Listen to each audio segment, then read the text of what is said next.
அயோத்தியில் கோலாகலமாக ராமர் கோயிலின் பிராண பிரதிஷ்டை விழா நடைபெற இருக்கிறது. அது தொடர்பான நேரலையில் நாம் இருந்திருக்கிறோம். பத்திரிகையாளர் ரங்கராஜன் அவர்களோடு பேசிக் கொண்டிருக்கிறோம். ரங்கராஜன் சார், இது அரசியல் ரீதியாக பல்வேறு கட்டங்களை தாண்டி வந்திருக்கிறது. இன்றைக்கு ராமர் கோயில் பிராண பிரதிஷ்டை அப்படின்ற அந்த ஒரு பக்தியில இன்றைக்கு நாட்டு மக்கள் எல்லாம் அதுல இணைஞ்சிருக்கிறாங்க.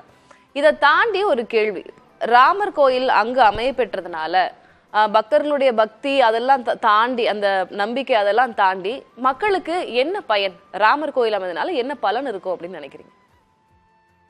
இல்லை, இது பயன் என்னன்னு சொல்லும்போது ஒரு பக்கம் சுற்றுலா ஒரு பயன் இருக்கும். நேரடியாக பார்த்தீங்கன்னா இந்த நாடு முழுவதும் வெளிநாட்டிலேருந்து கூட நாளடைவில் இதை பற்றி எதை சோஷியல் மீடியாவில் போட, யூடியூப்பில் போட, சுற்றுலா இந்த பகுதிகளுக்கு அதிகமாக வரதுக்கான வாய்ப்புகள் இருக்குது. அதுக்கு ஏற்றாற்போல் யூபி அரசாங்கம் அதற்கு உண்டான கட்டமைப்பு அது போன்ற வசதிகளை மேம்படுத்தணும்.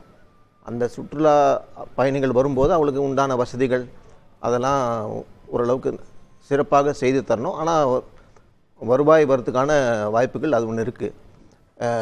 ஆனால் இதை தாண்டி இது எளிமையாக நடக்க வேண்டிய ஒரு விழா. இவ்வளோ பெரிய பிரம்மாண்டமாக ராமர் என்பது என்னை பொறுத்தவரை ரொம்ப எளிமையானவர்.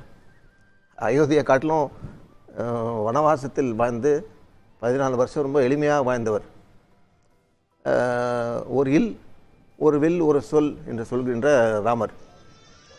அப்படிப்பட்டவருக்கு ஒரு விழா என்பதும் கொஞ்சம் எளிமையாக இருந்தால் நன்றாக இருக்கும் தான் என்னுடைய கருத்து. இன்றைக்கு மடாதிபதிகள் கூட முகம் சுளிக்கிற அளவுக்கு பெரிய லெவலில் தனிப்பட்ட நபர்கள், லார்ட் ராமா, லார்ட் மோடியா அப்படின்ற அளவுக்கு இன்றைக்கு சர்ச்சைக்குள்ள விஷயமாக எதிர்கட்சிகள்லாம் கூட பேசுகிற அளவுக்கு இன்றைக்கு வளர்ந்துருக்கிறது. ஒரு தனிநபர், ஒரு அரசியல்வாதி இல்லை பிரதமர், எந்த தனிநபராக இருந்தாலும் கூட அந்த விழாவோட சிறப்பு ராமர் ஒட்டி தான் இருக்கணும். அவர் தான் மெய்ய கேரக்டர், ஹீரோ அவர் தான் இல்லையா?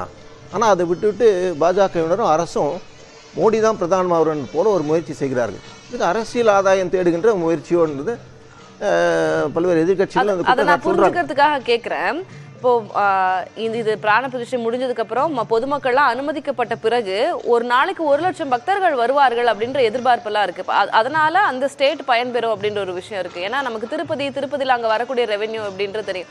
அந்த மாதிரி இதுவும் இருக்கும் அப்படின்ற ஒரு எதிர்பார்ப்பு. இன்னொன்று என்னன்னா, இது பல வருட காலங்களாக தொடர்ந்து நடைபெற்ற ஒரு சர்ச்சை. அந்த போராட்டங்களுக்கெல்லாம் பிறகு கடைசியில் 2019 ஒரு ரிசல்ட் வந்தது, உச்சநீதிமன்றம் கொடுத்தாங்க. அதற்கு பிறகு அங்கே கோயில் அமைக்கப்பட்டிருக்கு. அப்போ அந்த இவ்வளவு நாட்கள் அந்த பயணப்பட்டு வந்திருக்கு இல்லையா, அந்த வழக்கு பயணப்பட்டு வந்த பாதை இவங்களுடைய பீரியட்ல, பிஜேபி பீரியட்ல அந்த அவங்க எதிர்பார்த்த அந்த ரிசல்ட் கிடைச்சதுனால அது அவங்க உரிமை கோரத்தானே செய்வாங்க. நம்ம அந்த வகையில அதை பார்க்கணும்ல. இல்லை, ஒரு சுவையான ஒரு விஷயம் ஒன்று சொல்கிறேன். இந்த கோயிலுக்கு யாரும் எதிர்ப்பு இல்லைன்னு சொல்கிறதுக்காக சொல்ல வரேன். 91 மே மாதம் ராஜீவ்காந்தி எலெக்ஷன் கடைசி பிரச்சாரத்துக்கு வருகிறார். ஸ்ரீபெரும்புதூர் வரதுக்கு முன்னால் சென்னை மீனாம்பாக்கம் பழைய ஏர்போர்ட்டில் பத்திரிகையாளர் சந்திப்பு, அதில் நான் கலந்து கொண்டேன். அவருடைய கடைசி நிகழ்ச்சியில் இருந்தேன். ஸ்ரீபெரும்புதூர் வர சென்ற என் கண் முன்னால் 20 அடிக்கு முன்னால் தான் அவர் இறந்தார். அந்த நிகழ்ச்சியெல்லாம் நான் பார்த்து அதுக்கு முன்னால் ஒரு மணி நேரத்துக்கு முன்னால் பத்திரிகையாளர் சந்திப்பில் அப்போது இன்னும் சில நாட்களில் ராஜீவ்காந்தி மீண்டும் பிரதமராக வருவார் என்று ஒப்பீனியன் போல் சொல்கின்றது. அது கருத்து ரொம்ப முக்கியமான கருத்து. அப்போது அவர் வெளியிட்ட முக்கியமான கருத்து, ராமர் கோயில் கட்டப்படும் என்று ஒரு மிக பயங்கரமான அறிவிப்பு கொடுத்தார். அந்த நேரத்தில் இதுக்கான தீர்வு ஒன்று கோர்ட்டின் மூலமாக அல்லது சமரச முயற்சியின் மூலமாக ஒரு தீர்வு ஏற்பட்டு இந்த கோயில் அமைக்கப்படும் என்று சொல்லி அந்த பத்திரிகையாளர் சந்திப்பு முடிந்த பிறகு காஃபி பிரேக்கும் போது பக்கத்தரையில் அவருடன் சரளமாக பேசி கொண்டிருந்தோம். அப்போது கூட நான் கேட்டேன், நீங்கள் ராமர் கோயில் கட்டப்படும்னு சொன்னீர்களே, எங்கே கட்டப்படும் சொல்லலையேன்னு கேட்டேன். வை அயோத்தி ஆஃப்கோர்ஸ், கொஞ்சம் கோபமாகவே சொன்னார். அயோத்தி ஆஃப்கோர்ஸ் அப்படின்னாரு. அது பேச்சுவாக்கில் ராம் கட்டப்படும், எல்லோரும் டேக்கன் ஃபார் கிராண்டட் தான், இதெல்லாம் கட்டப்படும்னு. அந்த அளவுக்கு அப்புறம் கேட்டோம், இப்போ என்ன சமரச முயற்சி ஏதாவது செஞ்சுருக்கீங்களா, எந்த அடிப்படையில் இவ்வளோ கான்ஃபிடென்ஸோடு சொல்கிறீங்க? அதெல்லாம் பேசாமே நான் சொல்லுவேன், பேசியிருக்கோம், சமாதானம் ஏற்பட்டிருக்கான வாய்ப்புகள் இருக்குது, பேசப்பட்டிருக்கிறது. ஆட்சிக்கு வந்தவுடன் சமாதானத்துடன் அந்த கோயில் கட்டப்படும். அயோத்தியில் வேற ஒரு பகுதியில் மசூதியும் கட்டப்படும். இது அவர் சொன்ன ஃபார்முலா. 1991ல அவர் இறப்பதற்கு சில மணி நேரங்களுக்கு முன்னாடி. ஆமா, இறந்துக்கு ஒரு மணி நேரத்துக்கு முன்னால.